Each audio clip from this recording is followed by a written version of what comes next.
humongous. Quiet everyone, let's listen. Well, I think we know a lot about obeying parents and against about it. I think we know a lot about obeying parents already. But do you know it's important in Islam where does it come as a degree? Yeah, like what you find that in perfect. Obeying the parents in Islam normally comes straight after obeying Allah subhanahu wa ta'ala. And do you know when you're not obeying your parents? If you are doing silly things in here. مثلا we have a couple of kids in here playing around. Huh? Do you think if your parents here going to see you, would they be pleased? No. Huh? Huh? Would you think if your parents comes in and see you wearing your jacket upside down? Huh? Are they going to be pleased? No. Listen to what Allah subhanahu wa ta'ala says in the Holy Quran. وَأَمَرَ رَبُّكَ أَلَّا تَعْبُدُوا إِلَّا إِيَّاهُ وَبِالْوَالِدَيْنِ إِحْسَانًا. See? Look, Allah subhanahu wa ta'ala says you have to worship none but Allah. And then what comes in? وَبِالْوَالِدَيْنِ إِحْسَانًا. And be kind to your parents. You are here, you are sitting here, all of you, you are representing your parents. Is it that not true? Whatever you do, people will judge you, say this reflects on their parents' upbringing. If you done well, some people will say, Rahmallah walidayk. That's one of the best dua you will do. That's one of the best dua. If somebody tells you Rahmallah walidayk, هذا الدعاء in itself, may Allah shower your parents with mercy. This dua for your parents will elevate you from inside, elevate you inshallah to a high degree when you do good deeds. So every deed is good, but none of them as good as when someone say a good dua to your parents. And because obeying your parents, it comes in high important. Therefore, disobeying them and dishonoring them and making them look bad in itself reflects very badly on you. So it becomes in the second degree of sin. The highest sin is shirk billah. You say Allah is polytheism, as you remember from the lectures from one of the brothers speaker. So polytheism is saying there are more than one God. Monotheism, Tawheedullah, is what is it? It's the most important. That's the only sin that Allah subhanahu wa ta'ala doesn't forgive is to be a polytheist. So if you be a monotheist, if you worship Allah subhanahu wa ta'ala alone, and how many of you read Surah Al-Fatiha? Huh? How many times a day normally you read Surah Al-Fatiha? At least. Not twice. 10 times. Well done. 10 times. Then every salah you read it twice. This is at least. Every salah you read it twice. And when you read it twice in every salah, there are 5 salats a day. So at least we read it 10 times a day. What do we say? We say, إِيَّاكَ نَعْبُدُ وَإِيَّاكَ نَسْتَعِينُ. We say, you thee alone, we say to Allah subhanahu, you thee alone we worship, and you thee alone we seek help from. So, هذا the most important thing. Oneness of Allah, oneness of God. But comes in second degree is the parents. Allah subhanahu wa ta'ala in the Holy Quran mentioned examples of people, of 2 sons of prophets. One obeyed his parents through and through, and the other one disobeyed his parents when their parents is talking to them. Not Adam, not Habil and Qabil. Habil and Qabil didn't do their things in front of their parents. Was away. But there was a prophet talking to his son to obey him, and that person died and gone to the hellfire, and then there is another son of a prophet, obeyed his father, and until today we remember him. We remember him, and everybody have to do what they did, those two prophets, at least once in their lifetime. Who can tell me, first of all, about the bad example? The one who disobeyed his parents, son of a prophet. Who can? Now, Qabil, as we said, didn't kill his brother in front of his parent.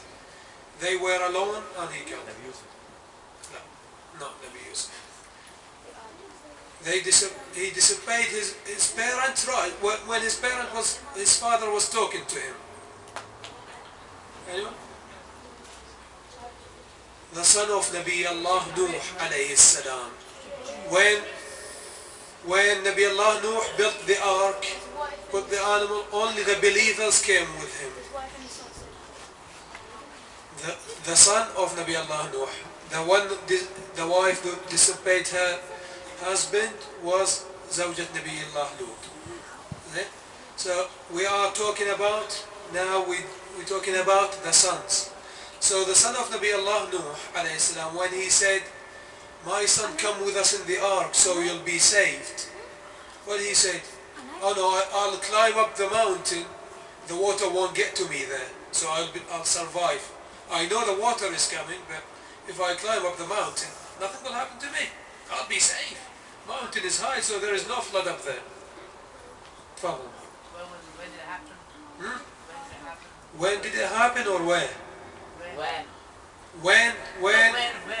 Where? I think it's Nabi Allah Nuh alayhi salam. I think it was somewhere in Sham. I'm not 100% sure where the location, either Sham or Yemen, because in a mountainous area. There. So the water, or maybe actually was it closer to Mecca, Wafar al-Tannur. I think the Tannur, maybe the water, most of it came from Bi'r Zamzam. I'm not 100% sure on this. I'll have to get back to you. But it has to be in a mountainous area. That's why he said, I'll climb up the mountain. He climbed up the mountain, the rain was coming down, there was a landslide, and he was buried alive in mud. So, disobeying parents leads to the punishment from Allah subhanahu wa ta'ala, even if you are a son of a prophet. So that won't save you. It doesn't matter what it is. So whatever you do reflects, as we said, on your parents. So keep in mind, if you do good deeds, people will remember your parent and they say, what a good parent, what a good upbringing this child has. And they will love you and love your parent, and by that you obey Allah subhanahu wa ta'ala even more. Yes. When did this happen? When did is at the time of Nabi Allah Nuh alayhi salam. So it's over about 5,000 to 10,000 years ago. So we don't have a full historical 10,000 point. years ago, Yeah. so it happened 8,000 BC. Yeah, something like that. Australia and the Egyptians were 3000 BC. Okay. So the Egyptians, what time were they? 3,000 BC. Yeah, but which prophet? Nabi Allah Yusuf and Musa. Musa. They went to Egypt. Then, as important, Nabi Allah Nuh alayhi salam, his son disobeyed him and he was punished. Come on. The good one. Now I am coming to the good one. Do you know the good example of the son of the prophet? You should know him. He's a prophet as well. He's a prophet, and his father, the Quran says, هو سماكم المسلمين. He's the first one who said that we are Muslims. Who was it? I don't know his name, but he was the one that broke all the idols. Huh? He was the one that broke all the idols. Broke the idols. He did break the idols, yes. Prophet No, Nabi Allah Ibrahim, well done. Nabi Allah Ibrahim, who was his son? Ismail. So when did Nabi Allah Ismail obeyed his parents so well on the Quran, and when people go to Hajj? Nabi Ibrahim, Allah told him to Ibrahim, so he told Ismail, and he accepted it. Well done. So, Nabi Allah Ibrahim, he saw in one of his dreams, he saw he was slaughtering his son.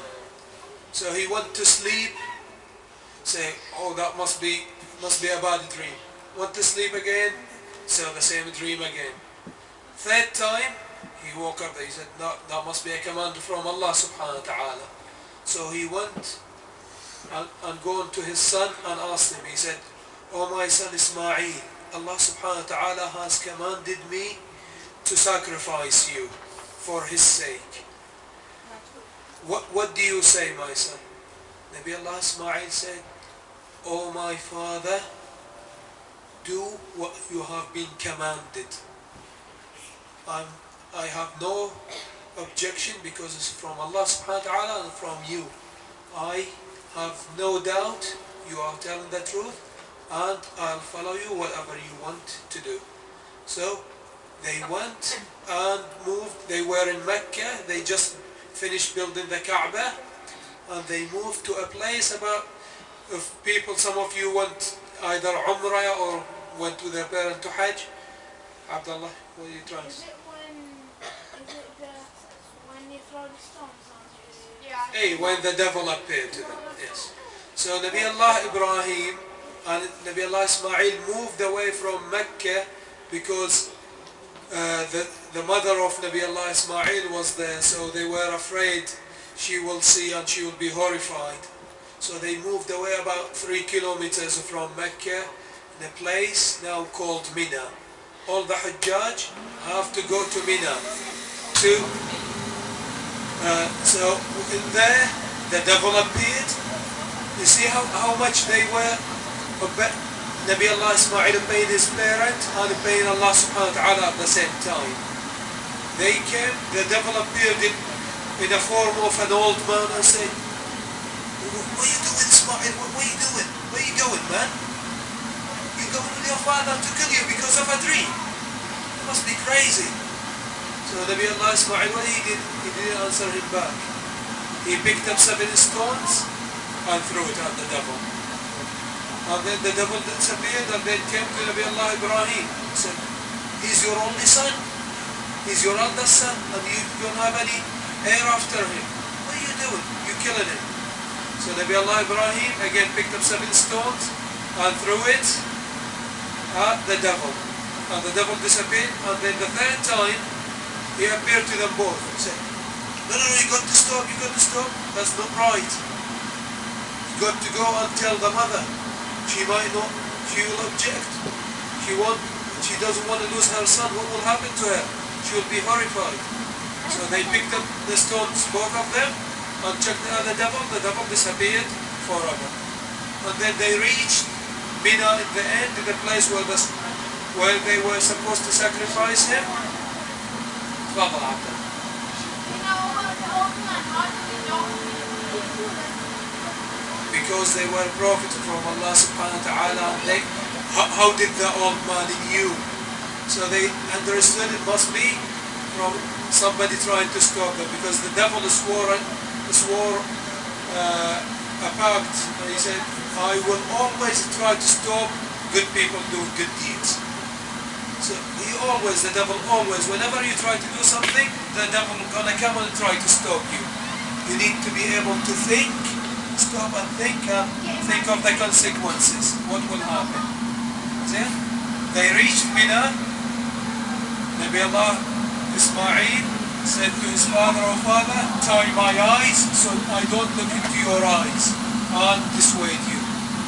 And when they were about to, Nabi Allah Ismail about to be sacrificed, Allah subhanahu wa ta'ala sent a great sheep to them and said, you have passed this test. Your son is not the one to be slaughtered. It's the son of Muhammad is the one who's going to be sacrificed. Do you know who was the son of the Prophet Muhammad who was sacrificed? Imam Hussein. وَفَدَيْنَاهُ بِذِبْحٍ عَظِيمٍ.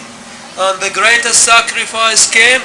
He said, for now you sacrifice this sheep and leave it at that. The greatest sacrifice is going to come thousands of years later. It's going to be Hussein alayhi salam. And the Imam Hussein, now, that's why we remember Nabi Allah Ismail and Nabi Allah Ibrahim action when we go to Hajj, which is a great thing. But there is a greater sacrifice from Nabi Allah Ibrahim and Nabi Allah Ismail, which is Imam Hussein. Imam Hussein's sacrifice is the greatest in history. There is no greater sacrifice. He went out with his sons, with his uncle, with his brothers, with his nephews, and with his friends, and they went to the battle of Karbala. And with the women and the children, they went all with him. So when they reached there in Karbala, now is the night, as we said, Ali al-Akbar alayhi salam. He is one of the greatest shining examples of a son that obeys his father. Ali al-Akbar alayhi salam came out.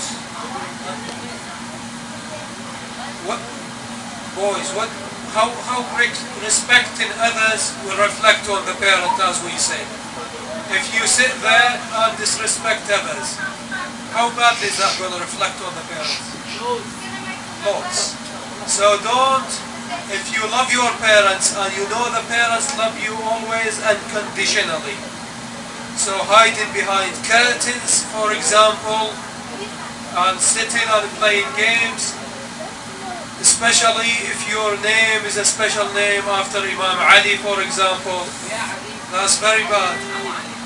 And I know your parents are good parents. Why do you reflect badly on them?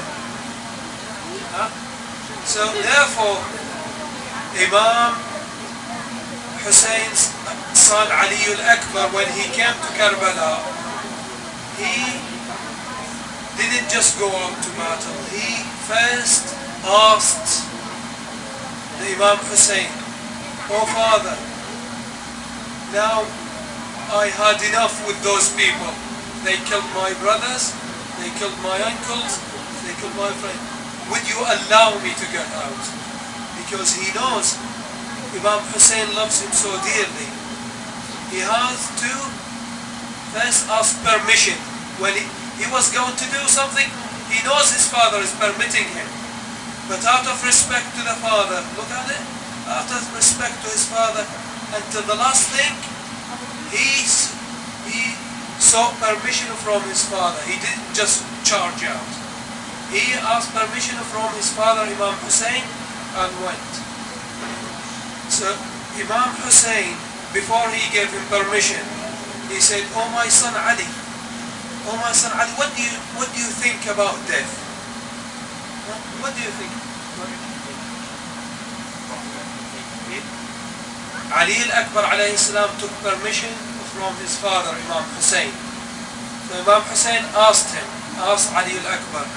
He said, "Oh my son, how do you see death? You are going to go out and go to die. You know that."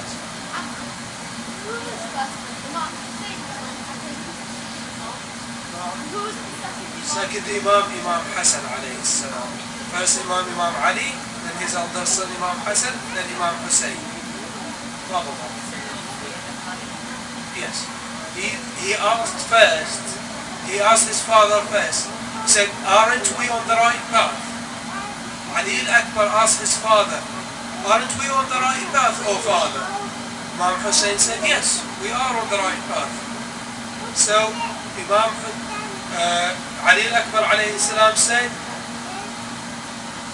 "Yes, my father, because we are on the right, I don't fear death, and I find it, as Sajjad said, sweeter to me than Ali, sweeter than anything sweet." تفضل يا عم. شنو اللي People say that when Ali Akbar came into the tent to ask his father for permission to go to battle, people say that when Ali Akbar asked, he answered yes straight away.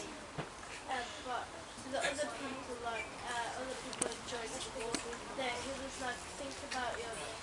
Imam Hussein does grant permission to his son. He didn't say think about it. He wanted an extra test to his son to make sure his son's fully obedient. He wanted to see if he's just going out for charging ladies in the back. How is that going to reflect? Huh? What do you think? Into the eldest ones. How is that? Is that good talking when an elder person talking? Huh? So that is that respectful for me? That's who I'm talking to. Thank you, Muhammad. I know who I'm talking to. Thank you. So, Imam Hussein was said he hugged Ali al-Akbar and Ali al-Akbar hugged him and they both started crying. Imam Hussein never cried that hard in that day more than he cried for Ali al-Akbar. Do you know why? Because Ali al-Akbar was the epitome, the look-alike in everything to the Holy Prophet Muhammad sallallahu alayhi wa sallam. And when we say in everything, we say in his mannerism as well as in his face and his walk and his talk. So everything. Ali al-Akbar was, Imam Hussein said when Ali al-Akbar came out, said, "Oh Allah, be my witness on those people.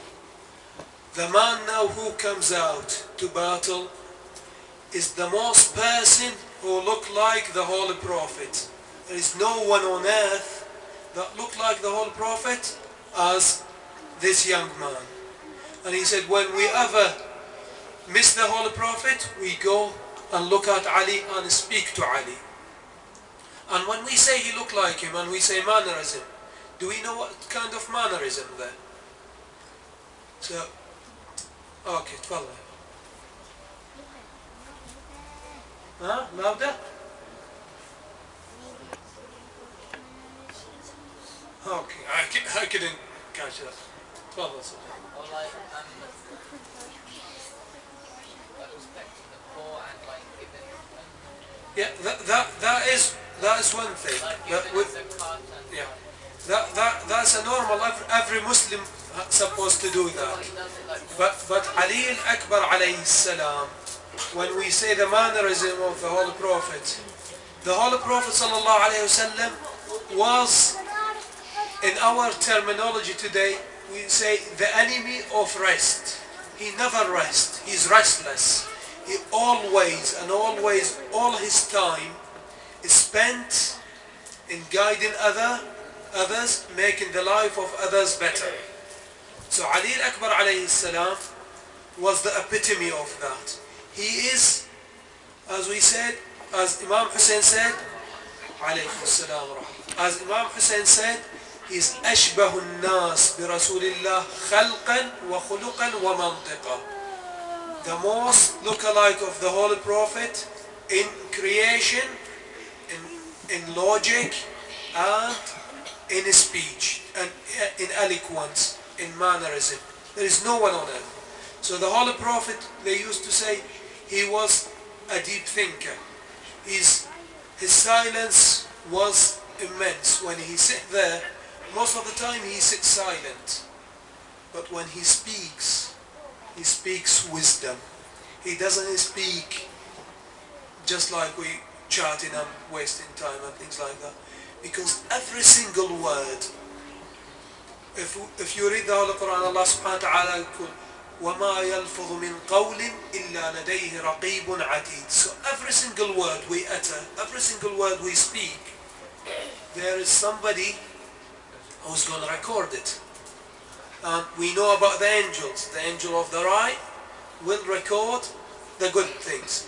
The angels on the left going to record the bad thing.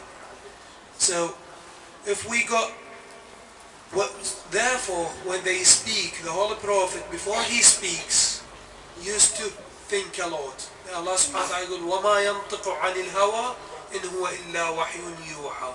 So whatever he speaks comes from Allah subhanahu wa ta'ala and for the sake of Allah subhanahu wa ta'ala.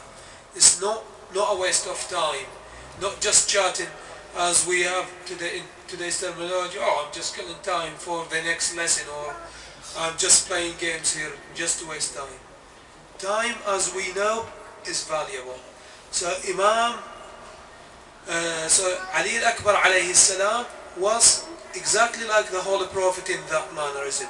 He sits silently, thinking deeply, and when he speaks gems, whatever people will benefit from. So he doesn't waste the words, doesn't waste the breath on things that are useless.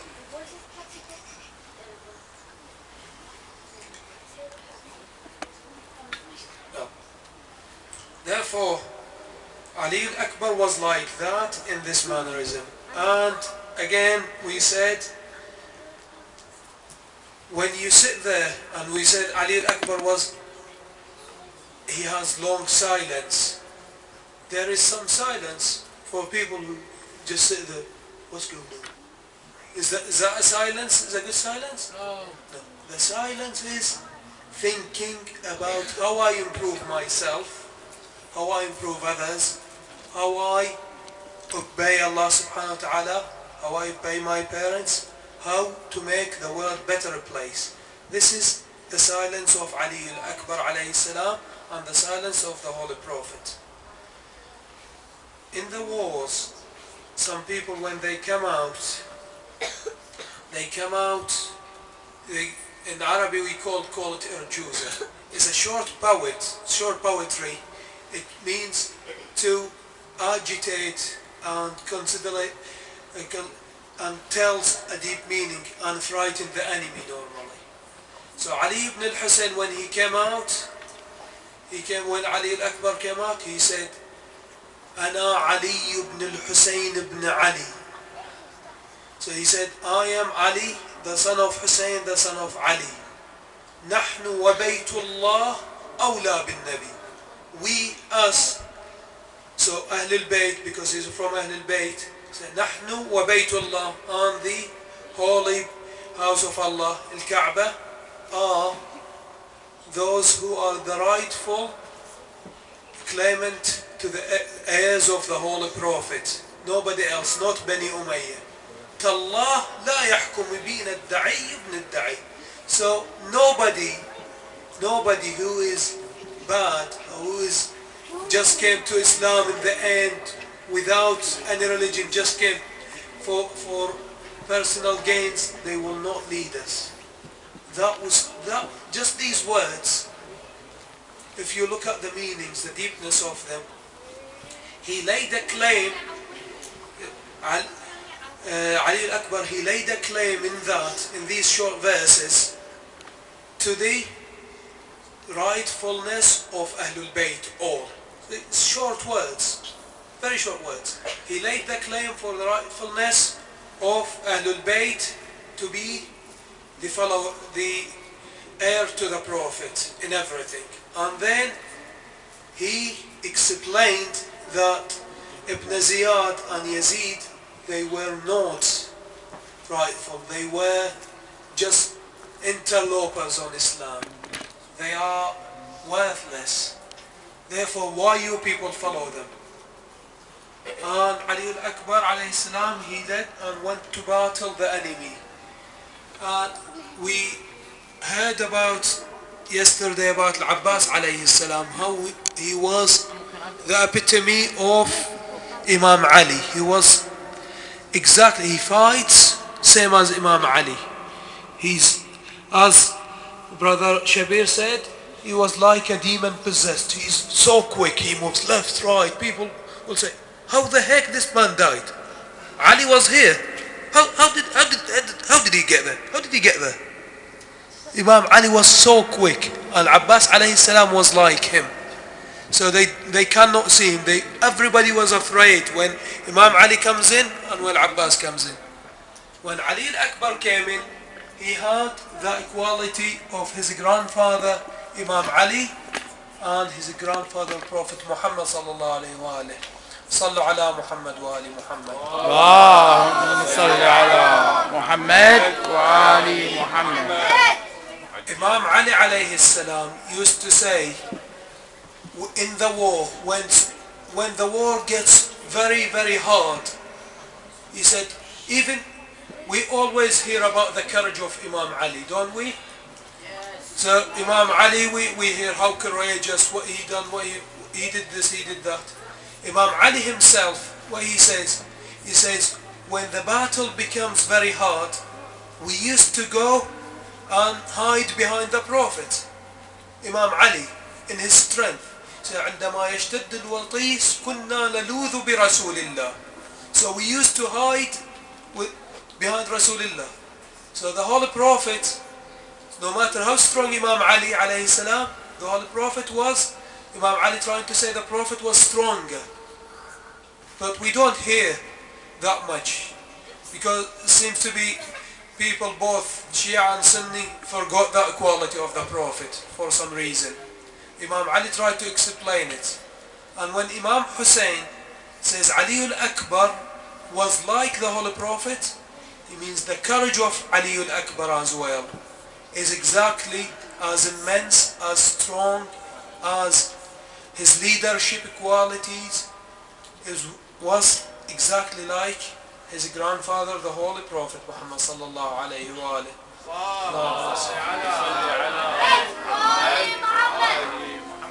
Therefore, as we said, we get back to what we started. We said ta'atul walidain. Allah subhanahu wa ta'ala says in the Holy Quran, in Surah Luqman, he says, وَوَصَّيْنَا الْإِنسَانَ بِوَالِدَيْهِ حَمَلَتْهُ أُمُّهُ وَهْنًا عَلَى وَهْنٍ وفصاله في عامين أن اشكر لي ولوالديك إلي المصير. Allah subhanahu wa ta'ala, what does he says here? He says, we have enjoined or instructed man, so humanity, al-insan, all humans, biwaliday, to be good to your parents all the time. To be good to your parents. حملته أمه وهنا على وهن. His mother carried him in her stomach, in her belly for 9 months, and she was weaker and weaker by the day, and she suffered for the pregnancy, for carrying the child in her stomach. And after that, she will feed the child and care for him for at least, it's going to add from the start of the pregnancy to the end of the child feeding is about 2 years. So Allah subhanahu wa ta'ala mentions that, and then he says what?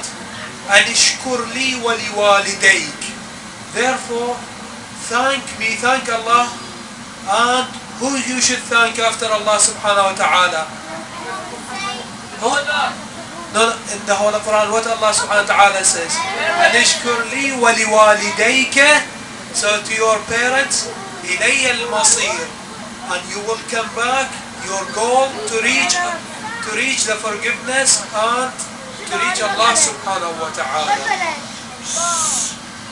So I cannot stress the importance of obeying parents, and as we said, always our actions, Shabab, what did we say? Our actions always going to reflect back on our parents. See it? So we'll say, as we said, the best dua inshallah when a person come and tell you and say to you, Rahmallah walidiyak. Hadi in Iraqi culture goes a lot. When somebody does a good deed, this dua for him, say, may Allah have mercy on your parents. It is one of the deepest du'as. Sallu ala Muhammad wa ali Muhammad.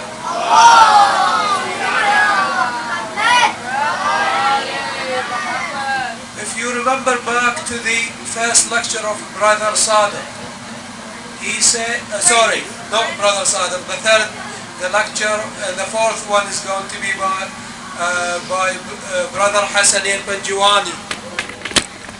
My brother Hassan al-Panjiwani, when he said how to improve ourselves, there is one thing, is feedback. So what I'd like now from you all, what I like from all of you, let's have, this is wisdom, well done. So let's have a bit of moments of wisdom what we learned over the last few days from the imam and from our speakers. Let's reflect, come back, have a quick discussion for about 5 minutes, and I would like some feedback from you all. So how we move forward in ourselves. Okay? So if you gather in groups, remember important thing what we said about Ali al-Akbar. He used to think before he speaks. Your brain should control your lips, should control your tongue. So you don't say things without your brain's permission. Imam Ali says, a fool has the mercy, a fool's brain has the mercy of his tongue. Therefore he says, then, what did I say? I shouldn't have said that. And he said, a wise man tongue is at the mercy of his brain. He will not speak until he thinks. Therefore, I want you to think deeply about what we had learned in the last few days, and we have some feedback, some discussion, so we all benefit, inshallah. So I'll leave the floor for you for about 5 minutes, and we'll come back and join, inshallah. Sallu ala Muhammad wa ali Muhammad.